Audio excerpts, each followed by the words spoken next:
बंधु माने आजिर एही कार्यक्रम को आपण मानकु स्वागत। आजिर एही कार्यक्रमटी सिंह राशि व्यक्तिविशेष मानक पई बहुत गुरुत्वपूर्ण अटे, बहुत ही खास अटे। कारण आगामी 7 दिन मध्य आपणकर जीवन में 5टी बड़ खुशी आसवा जाउछि। आपणकर 5टी बड़ स्वप्न सत होगा जाउछि।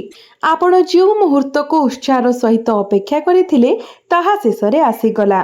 गुरु एवं शुक्र जून 8 तारिख रे एकत्र हेउछंती एवं आपणकर बंद भाग्यर द्वार खोलिबाकू जाउछंती।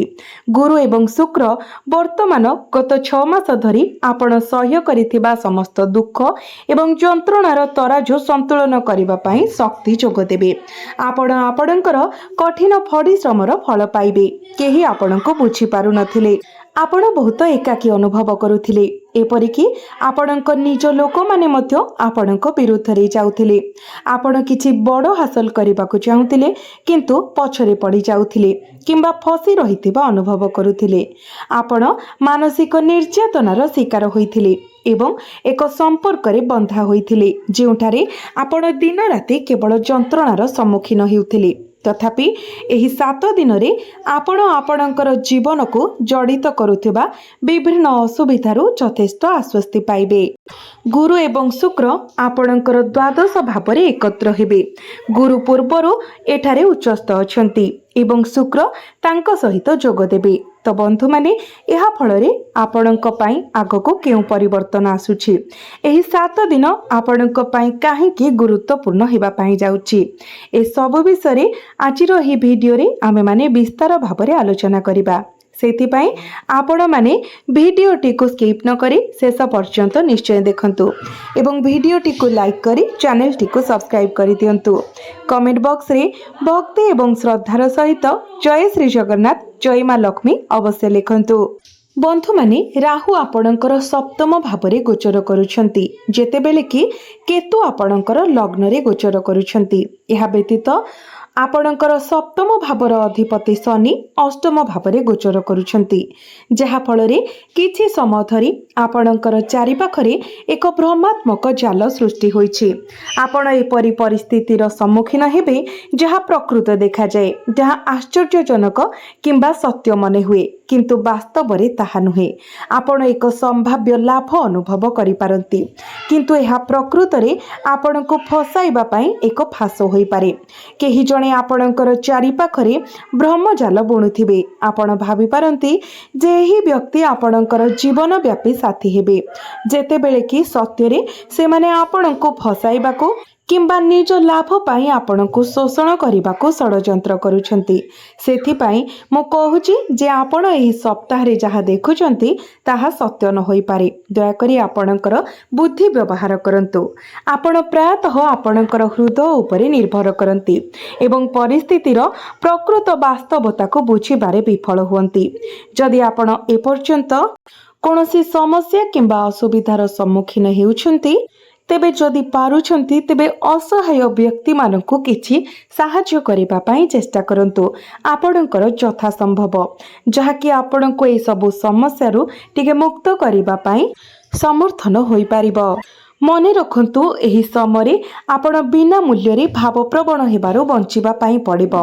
एही समय कहार प्रेम रे पड़िबारु निवृत्त रुहंतु, काहाको अंध भाव रे विश्वास करंतु नाही। आपणकर कष्ट अर्जित टंका काहाको अयथारे दान करिबा ठारू विरत रुहंतु। बंधु माने शनि आपणकर अष्टम भाव रे गोचर करुथिबारु एही सप्ताह रे आपण किछि असुविधार सम्मुखीन होई पारंती। जदि आपण जहा देइछंती ताहा फेरस्त पाउनाहंती तेबे सेठारे आपणकर मागणा सेवा प्रदान करिबा बंद करंतु। मूल कथा हेउची जदि आपण काहाको भलो पाउछंती एवं सेमाने सेही प्रेमर प्रतिदान दियंती नाही तेबे सेमानंको भलो पाइबा बंद करंतु। जदि आपण काहाको आपणकर समय दियंती एवं सेमाने आपणको प्रतिबदल रे सेमानंकर समय दियंती नाही तेबे एहाको बंद करंतु। ध्यान देई सुनंतु। सम्मान कौनसी व्यक्ति को दि जाए न थाए दि जाए थाई जनकर आय को एवं आपणकर आय घरे किए गोचर करुछंती बुध। यार अर्थ हेउछि आगामी 7 दिन मध्य आपणकर बुद्धि उपरे निर्भर करी आपण छोट उत्सरू मध्य यथेष्ट धन रोजगार करिवे। आपण सफल हेबे। गोटे कथा मने रखंतु, आपणको यथा संभव चतुरतार सहित काम करिबाकू पड़िबो। आपणको निश्चित भावरे कठिन परिश्रम करिबाकू पड़िबो, किंतु एबे आपणको आपणकर बुद्धि मध्य व्यवहार करिबा उचित। केवल टंका रोजगार करिबा पई सकाळरू संध्या पर्यंत तेल घणारे बलद परि परिश्रम करिबा आवश्यक नुहे। जदि आपण किछि बुद्धि प्रयोग करंती एवं टंका रोजगार करिबा पई तिके रणनैतिक चिंताधारा व्यवहार करंती, तेबे आपण निश्चित भावरे सफल हेबे। आपण किछि शॉर्टकट मध्य ग्रहण करि पारिबे। एहा एही समय आपणक पई बहुत भलो काम करिबो। एहा व्यतीत केतु एवं राहु आपणकर लग्न एवं आपणकर सप्तम भावरे बहु दिन धरी अवस्थित। एहार प्रभाव कौन? केतेबेले आपणकर प्रभाव प्रबल थाए, किंतु विचार करंतु जे केतु लग्न रे बसी प्रकृत रे कौन करंती? से आपणक मध्यरे विच्छिन्नतार भावना सृष्टि करंती। आपण निजको एकाकी अनुभव करंती एवं निजको निज सहित कथा हेउथबार अनुभव करंती। आपण भीड़ मध्य उपभोग करि पारिबे नाही। आपण एकाकिता पसंद करिवे। आपण आपणकर जीवन साथी सहित बहुत आनंद पाइबे नाही। जदि संपर्क नाही तेबे कहा सहित रहिबार कोनोसी अर्थ नाही बोली आपण एभली अनुभव करि पारंती। एही समय राहु आपणकर सप्तम भावरे अछंती, जहा विभ्रांति सृष्टि करे। केतेबेले आपण अनुभव करि पारंती जे आपणकर साथी आपणको यथेष्ट समर्थन करुनाहांती, आपणको मूल्य देउनाहांती किंबा आपणकर भावना को बुझु नाहांती। आपण ए सब अनुभव करुछंती। तथापि जदि आपण एक सुस्थ संपर्क चाहुचंती तेबे आपणको केतुर प्रभाव को परिचालना करिबाको पड़िबो। जेहेतु केतु लग्न भावरे अछंती, तेनु आपणकर जीवन साथी उपरे ध्यान देबा समय निजको हराइबार आशंका अछि। आपणकर व्यक्तिगत प्रेरणा ह्रास पाई पारे एवं आपणकर स्वास्थ्य सामान्य दुर्बल होई पारे। जेतेबेले राहु एवं केतु परस्पर विपरीत स्थिति रे थांती, आपण गोटिए किंबा अन्यर शक्ति अनुभव करंती। आपण गोटिए दिग पांती किंतु उभय पांती नाही। परवर्ती 7 दिन पाई एहा मने रखंतु, जदि आपण प्रेम पछरे गोड़ांती तेबे आपण निजको हराई पारंती। जदि आपण निज उपरे एवं निज विकास उपरे ध्यान दियंती तेबे आपण प्रेम रे हारि जाई पारंती। यह एपरि हेबो। तेणु जे पर्यंत राहु एवं केतु एही स्थिति रे रहिबे, आपण सतर्कतार सहित पाद देबा उचित। यह सहित सूर्य आपणकर क्यारियर भावरे गोचर करुछंती। जेहेतु दशम भावरे सूर्य अछंती, बुझंतु जे यह कार्य करिबार समय। यह इंटरव्यू पाई उपस्थित हेबा किंबा गुरुत्वपूर्ण प्रयास करिबा हेउ आपणकर प्रगति पाई द्वार खोलिबाको जाउछि। आपणक पाखरे किछि गुरुत्वपूर्ण हासिल करिबार सुजोग अछि।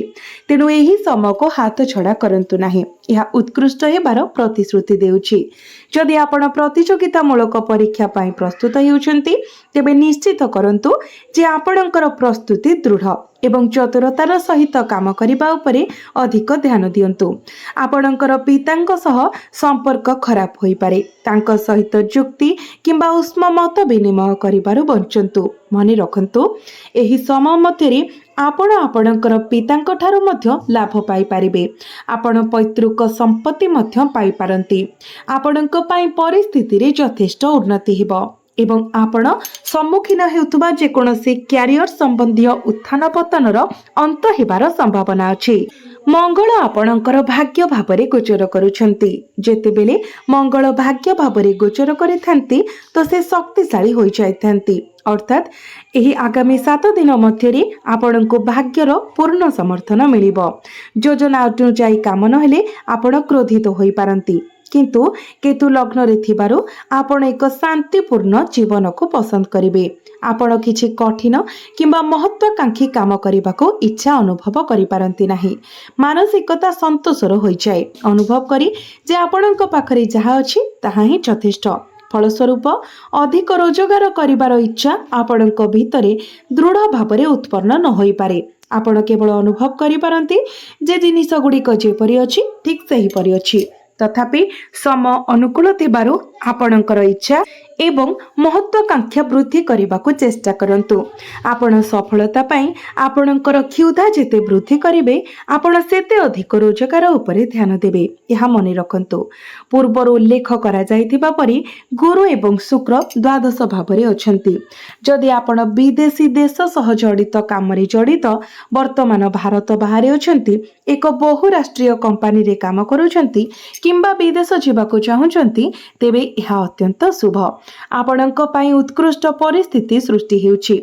विशेष करी विदेश स्थान सहित जड़ित पदोन्नति किंबा सुजोग संपर्क रे। तथापि मने रखंतु जे गुरु एवं शुक्र एठारे अवस्थित हेबा सहित आपणकर आलस्य प्रति प्रवृत्ति सामान्य वृद्धि पाई पारे। जदि आपण विदेश रे काम करिबाको चाहंती तेबे समय अनुकूल। जदिओ आपणको ऑफिस राजनीति रे फसी जिबारु सतर्क रहिबा उचित। आपणकर व्यक्तिगत आकर्षण किंबा आपणको मध्यरे थिबा टैलेंट वृद्धि पाई पारे। अन्य मानकु शीघ्र विचार करिबारो बंचंतु।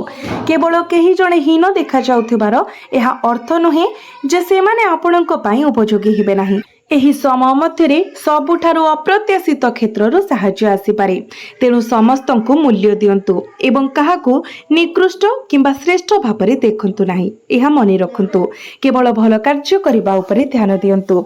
आगामी 7 दिन मध्यरे आपणकर कार्यर गुणवत्ता सीधा सड़क आपण हासिल करिथिबा फलाफलर गुणवत्ता निर्णय करिबो। शनि वर्तमान अष्टम भावरे गोचर करूछंती। आपण अधिक चाप अनुभव करि पारंती। आपण निजको छोट छोट कथा गुडी को हृदय को नै पारंती।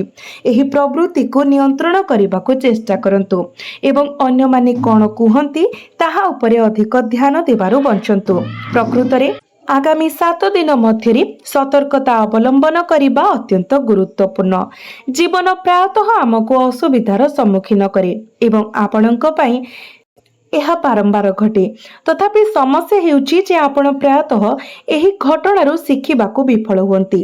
अतीतरे आपण जे असुविधार सम्मुखीन होइछंती सेथिरु आपण एबे शिक्षा ग्रहण करिबा उचित। यह व्यतीत आपणकर राशिधिपति हेउछंती सूर्य, जे कि केबे कहा सामने मुंड नुआंती नाही। सेपरि आपण मध्य मुंड नुआइबा उचित नुहे। केबे बंधुता संपर्क किंबा प्रेम पाई भिक्षा करिबा उचित नुहे। आपणको भल पाइबा, विवाह करिबा, आपणकर साथी हेबा किंबा आपणकर बंधु हेबा पाई काहाकू निवेदन करिबा उचित नुहे। आपणको काहा आगरे भिक्षा मागिबा किंबा निवेदन करिबार आवश्यकता नाही। चाकरी पाइबा पाई किंबा संपर्क गढिबा पाई मध्य नुहे। आपण राजकीय ग्रह परि आपणकर शासक ग्रह हेउछंती सूर्य।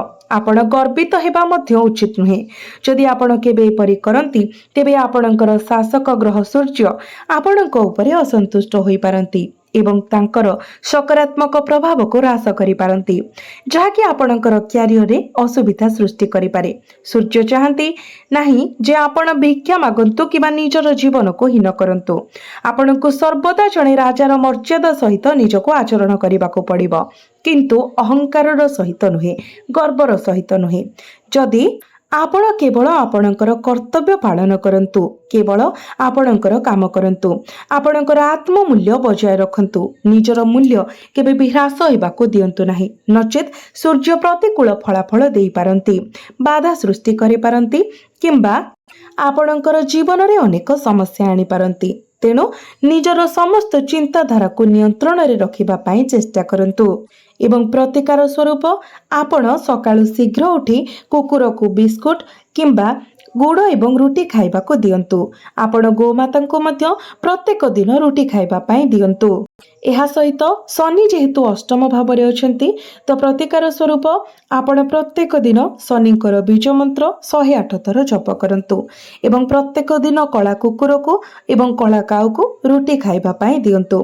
प्रत्येक दिन हनुमान चालीसा पाठ करंतु एवं प्रत्येक दिन आपण उदित सूर्य को तंबा पात्र रे जलार्घ्य अर्पण करंतु। आपणको अधिक मात्रा रे शुभ फल प्राप्ति हेबो।